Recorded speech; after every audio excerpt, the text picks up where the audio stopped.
I created this video to show you how I created my extension support pieces for my K'NEX roller coaster. And again, this activity is based on Mr. Novak's roller coaster challenge activity that can be found on Instructables.com. But because our roller coaster designs are slightly different, it required me to get a little bit more creative with how I actually developed the structure system for my roller coaster. His roller coaster is about 12 feet tall by 8 feet wide, whereas mine is about 8 feet by 8 feet because I don't have the extra ceiling room. I've got about 4 feet less ceiling due to the drop ceiling that I have in my classroom.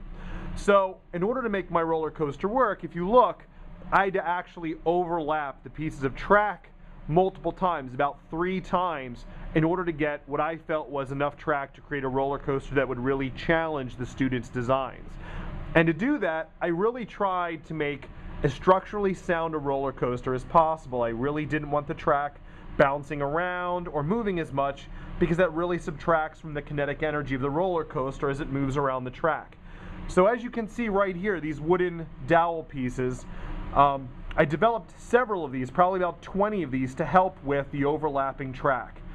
And really that's the purpose of this video, is to show you how I created those pieces. So to start off, when I created these support pieces, I used about, again, 20 of these 1-inch thick dowel rods. And we have several of these in the back room. We weren't really using them, which makes them ideal because it's cost effective. I don't have to spend a lot of extra money. And they're very strong, which will allow me, again, to accomplish my goal of creating a roller coaster track that's not moving around a lot while the car's in motion. Now to make these, again, a lot of this you may have to build your roller coaster first and then go back later and figure out the exact measurements. But I have pieces ranging anywhere from 10.5 inches to 4 inches. And what I did is, again, first thing, you're going to cut these guys to length. Figure out what length you need. And then you need to figure out where you want to place the holes. Now again, for this part of the project, I'm using a 1/4 inch drill bit. And that's important because one of the things that has been established is that to build these roller coasters, 1/4 inch is perfect. It's the same size hole that's in the K'NEX pieces. It's also the same size hole that's in the backing board that has all the holes in it. And it allows you to use 1/4 inch carriage bolts to securely fasten the parts of your roller coaster to the vertical track. So that's why I used a 1/4 inch drill bit. So you first want to figure out where you want to place your holes. You could do them on center. I did mine slightly off center because when I cut my dado grooves, I wanted to make sure I had at least a half the diameter of the dowels left, so that way I wasn't significantly risking affecting the structural integrity of these supports. I didn't want them cracking or splitting. So I marked the holes, and then I used a drill press to actually drill where I wanted the holes to be.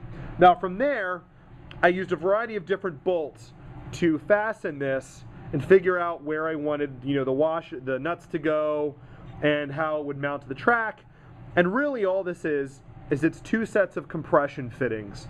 Because essentially all you're going to do is you're going to take, let me get this undone. You're going to take one of these nuts here and you're going to slide it into this groove. And then what's going to happen is you're going to feed the bolt through, kind of like that. But the bolt's going to go all the way through into this other piece of wood, which should enhance its stability and helps create an additional structural support for this extension piece, because the bolt's not only going to go to here, but it's going to extend into the wood past it. So once the holes are drilled, what you're going to do is just to make sure everything worked out, I took a bolt and I threaded it on the end of one of my bolts. I threaded a nut on the edge of one of my bolts. And I placed it in the hole, and that allowed me to line up and make a little mark where I wanted the dado blades to go. Now this is going to identify the depth of my dado cut. And the reason for that is, if at all possible, it would be great if the nut fit in this groove and wouldn't spin, because the flat edge of the nut fits against the flat edge of my dado cut. That doesn't always happen, but it was something to strive for. Now you do have to be very careful, because if you